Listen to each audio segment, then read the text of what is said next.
I'm just a girl, standing in front of a boy, asking him to love her.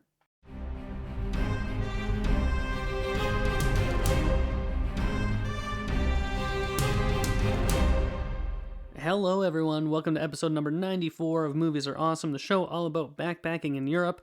My name is Nathan Pottle, and thank you for joining me today. And today I'm talking about kind of an older movie. I've been in a classics mood lately. I watched Gilda the other day from 1946, and I'd never seen it before, and that was a good one. And then I watched this movie, The Maltese Falcon from 1941, and I watched it, and it's such a classic chunk of Hollywood, right? It's such a look at the past of how movies used to be made, and I am fascinated by it, and I want to talk about it, and that's what I'm doing today. I'm talking about The Maltese Falcon. This movie is 80 years old, so I'm going to be talking about spoilers throughout the entire thing, so if you're not interested in finding out what happens in The Maltese Falcon, if you ever wanted to see it, or if, for whatever reason, you don't ever want to see it and don't want to know what happens, I'm going to be talking about the plot just kind of wherever and whenever I feel like it, so that's what's going to be happening here. I'm not going to divide it up into spoilers and non-spoilers, so we're just going to talk about the whole thing. Let's just talk about this movie, okay? Like I said, it was released in 1941. It's directed by John Huston, and basically the story is this private detective who's played by Humphrey Bogart. A beautiful young woman comes into his office and hires him for a job, which turns out to be more than what he's expecting and leads him on this chase, and this plot is twisty-turny, and there's double crosses, and there's all these things, and this movie is probably the most stereotypical film noir that I've ever seen.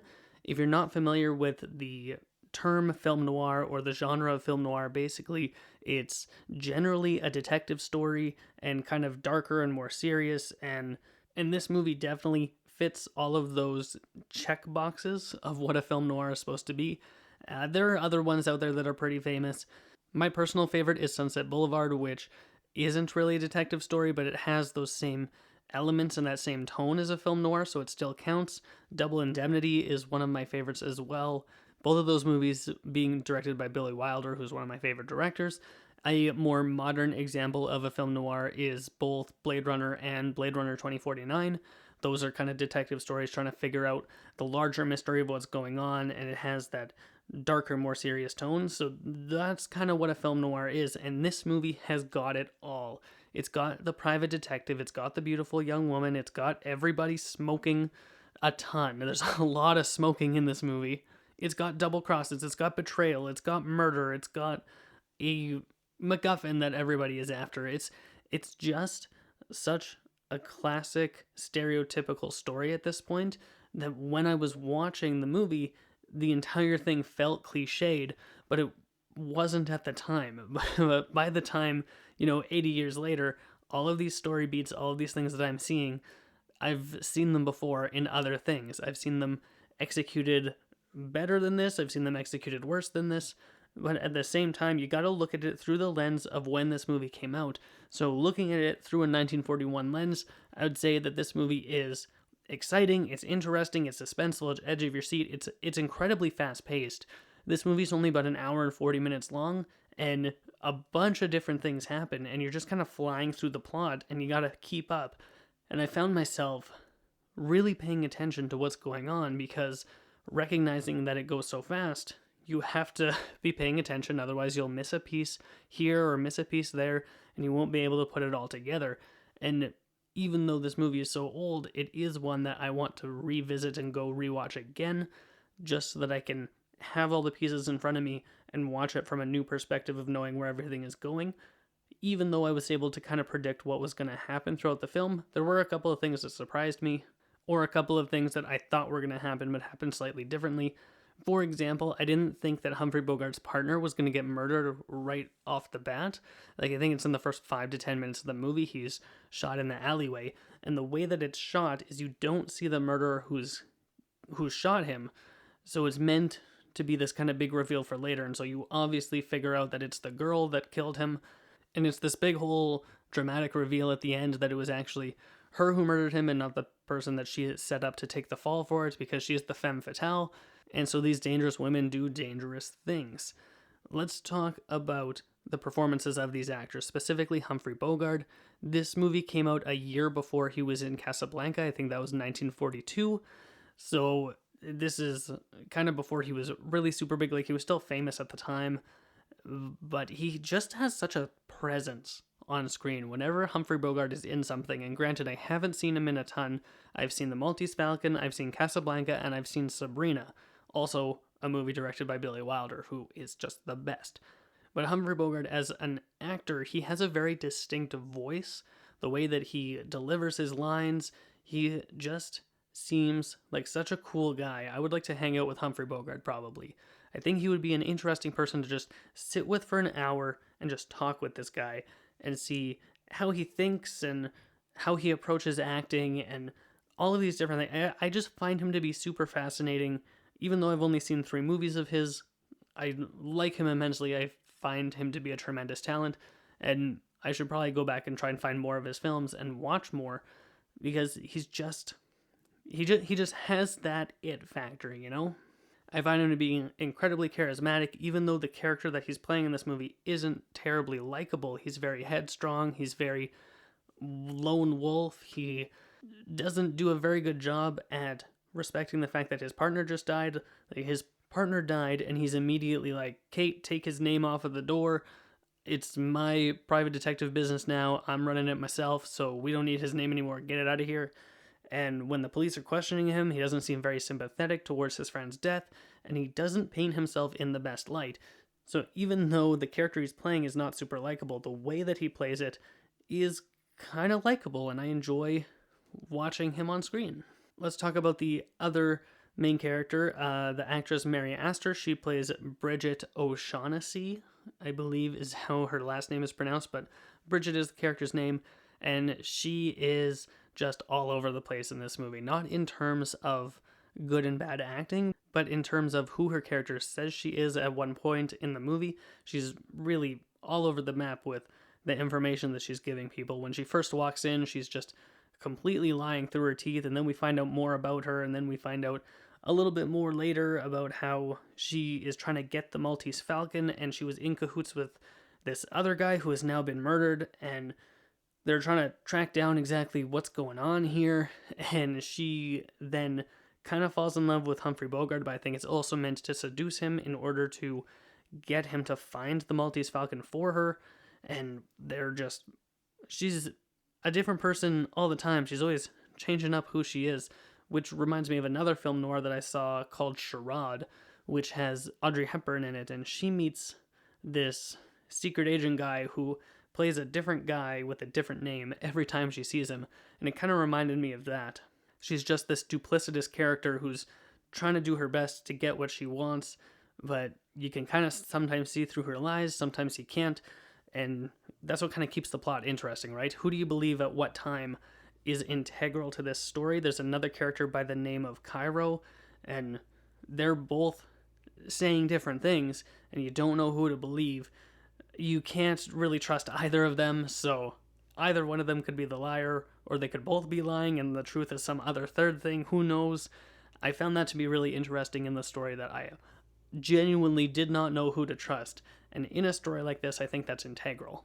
We have one other actor that I want to talk about in this movie. His name is Sidney Greenstreet, and he plays a character named Casper Gutman, who is also known in the movie as the Fat Man, and he is quite large. And I looked up some fun trivia on the movie, and one of the things that they said was that this actor, Sidney Greenstreet, was so large, he was over 350 pounds, that they had to completely custom make his wardrobe because nothing they had would fit him. They had to custom make the chairs that he would sit in on set because they weren't wide enough for him to sit in, and they weren't strong enough to support his weight. So they had to do all of these different things in order to accommodate how large of a man he was. And my wife and I were talking about this like 20 minutes ago. Like, she just left the house to go do some things while I'm recording, and we were talking about this fact. And in 1941, that's uncommonly large. And now we have television shows that, like, My 600-Pound Life and all these other things that people are talking about. Like, how large some people are is pretty crazy. But in 1941, this was uncommon, And so they had to make all of these accommodations for this actor. But I think it was worth it because I really like him on screen as well. I've only seen him in one other movie, and that would be Christmas in Connecticut. It came out also sometime in the 40s. I can't remember exactly when, but he's extremely likable. Even though he's playing like this mobster boss type guy, he's wheeling and dealing with Humphrey Bogart's character, and they're just talking and having a good time. And he's very charismatic. He has a very likable quality about him. Maybe because he's a big jolly fat man, I don't know, but there's something about this guy. I like him a lot, and I wanted to mention him specifically because I felt he was one of the standouts in this movie. Also, though, when I was looking up the behind the scenes trivia type stuff, and you can go onto IMDb and look at trivia and behind the scenes stuff on movies, and there's all kinds of fun anecdotes about almost every movie in there, so go check out stuff like that. But one thing that I saw was that Warner, who was still alive at the time this movie was being made, this is a Warner Brothers movie, that I think is James Warner, I think his name is, he didn't want the movie to be as smoking heavy as it was. And being one of the producers, he has that kind of power, right? So he came in and he told the director, he's like, hey, let's not have as much smoking in this movie because we don't want to send the wrong impression or something like that. I can't remember the exact reasoning. But Humphrey Bogart and Mary Astor and Sidney Greenstreet all thought it would be a hilarious joke to just smoke on set as much as they possibly could while filming this movie.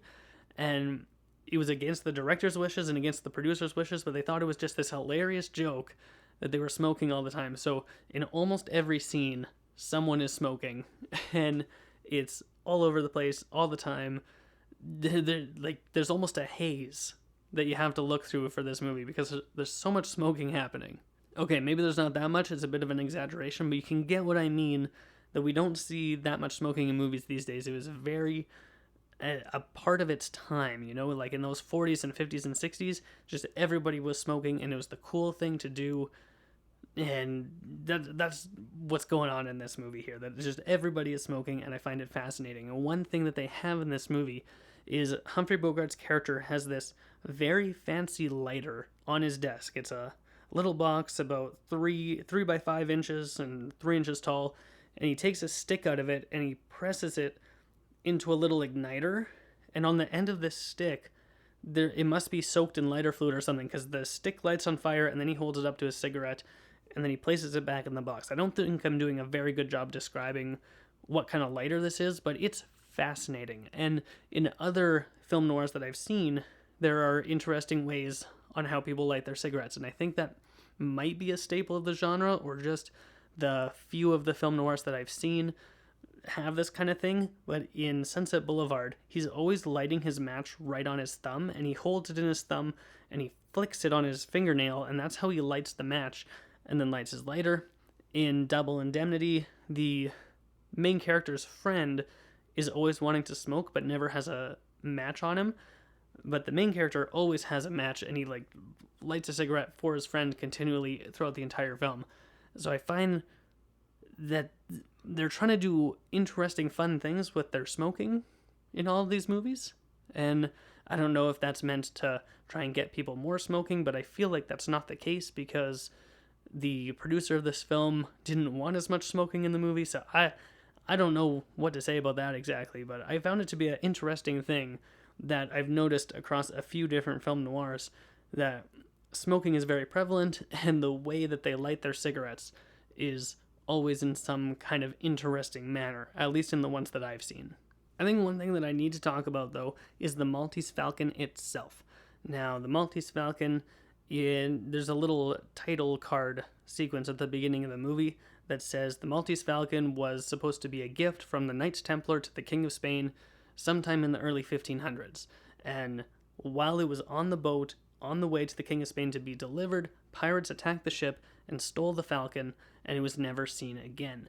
And then fast forward to the 1940s, where it's apparently been found, and Bridget is trying to find it, and the fat man is trying to find it, and Humphrey Bogart gets kind of swept up into this plot of everyone wants this multi-million-dollar Falcon. I think they're saying in the movie that it's worth $1 million.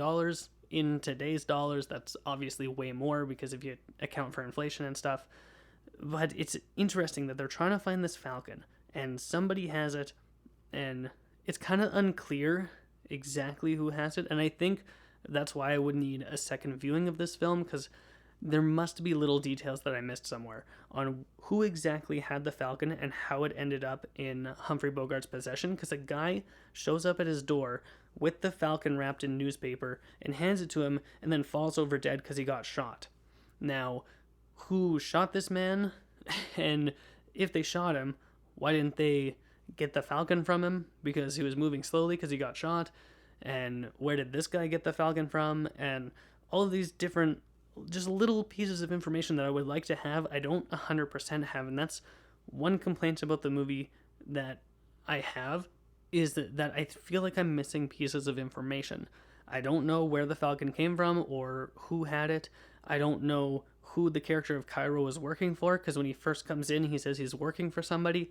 I thought he was initially working for either the Fat Man or for Bridget, but it appears that he's not working for either of them, but he's teamed up with them in order to help his boss get the Falcon. But that's not really made clear, so that's my one complaint about this movie, is we don't really have as much information as I would like, or maybe that information is in the movie and I simply missed it and I need to watch it a second time.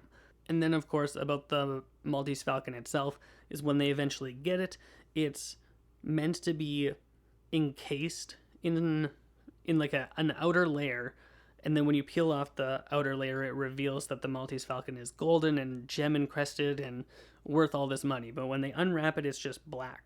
So they go to try and scrape the outer layer away. It turns out that this is just made of lead, and it's not the actual Maltese Falcon. They have to go keep searching for it.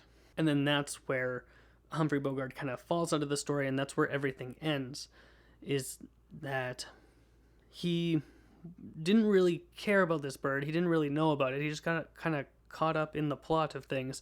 So he says, no, you guys go look for the bird. I'm going to hang back. And then he figures out that Bridget was the murderer of his old partner and sends her off to jail, because he's not letting a murderer go by free, whether he loves her or not, right? So he sends her off to jail, and then that's kind of how the movie ends. But the Maltese Falcon itself, when you see it on set, it looks really cool. I like the sculpt of it. One of the fun trivia things that I saw online was that they had initially only made one Maltese Falcon to be on set, but then Humphrey Bogart dropped it, and he dented the tail, so they had to make two more just as a backup, you know. I think that it also said that original Maltese Falcon is in a museum somewhere with the dented tail, and then there are the other Maltese Falcons that were made for the movie are in circulation, and collectors have them, and they're worth lots of money. Because of course they're worth lots of money. It's from a movie that was a long time ago that was really famous and really well known, and I wouldn't mind having one. Maybe I'll 3D print one for myself and have my own cool Maltese Falcon, because it does look really cool. I think it's a interesting sculpt. I like the look of it. I like the design of it. I kind of like the history behind the Maltese Falcon. I don't know if this is a real thing or not. I haven't looked into it to see if this is an actual gift for the King of Spain that went missing. I think that would be really cool if it was, and then they're tying in a real life thing into this fictional story. I would like that. I think that's cool. For the moment, I'm going to say that, yeah, that is what it is. I'm going to take the time to look it up. Probably a little bit later, but I'm not looking it up now, because that would just waste my time and waste your time, and I'm not here to do that. One other thing that I found interesting about the making of this film is they used a lot of wipes for transitions, but there were a couple of times in the movie where it was a wipe and a fade at the same time, and I don't think I've ever seen that before. So as the screen was wiping across to the next frame, the next scene, the scene behind was fading in on the remaining aspect of the film as it was wiping across, and it really threw me for a loop. Like, I noticed it right away. My wife didn't notice it at all, but I was like, hey, that's... Why is that happening? Why would you do a wipe and a fade at the exact same time? I have no idea. I found it to be fascinating. I think they did it twice in the entirety of the film, and I think most of the other transitions were just straight wipes. So I don't know what exactly happened there or what the thought process was behind that, but I'm really interested that it exists. So the wipe and fade at the same time, that was kind of an interesting thing. Overall, though, I quite enjoyed The Maltese Falcon. I think it's a movie that I'm going to have to pick up a copy of myself. I watched it from the library. I got a DVD copy of it in from the library. Is a wonderful resource. I love using it for movies I haven't seen before but don't know if I want to buy. So you use your library if your libraries are open. Our libraries are open, and I'm very grateful for that. That's also how I got Gilda, and I watched Gilda the other day. So there's a lot of movies out there that you can watch for free from your local library. So check that out if you haven't already. I think it's a great way to do things. They also have books. If you want to read books, libraries have that too. But I think that's going to be it for today's episode. The Maltese Falcon. I think it's a really good classic, an excellent film noir, and I enjoyed it immensely. And I'm going to ask you guys today, have you seen The Maltese Falcon? Are you interested in seeing it? If you have, let me know what you feel about the movie. You can reach out to me on social media. You can find me on Twitter at PottleNathan, and you can find the show on Instagram at Movies Are Awesome Podcast. Thank you so much for listening to today's episode. It really means a lot to me. If you haven't done so already, please feel free to subscribe to the show. You can do that on Apple Podcasts, Google Podcasts, Spotify, YouTube, and a whole bunch of other places. That's going to be it for me today. We'll see you next week. I got a fun topic lined up for next week. And as always, if you have nothing else to do, go watch more movies.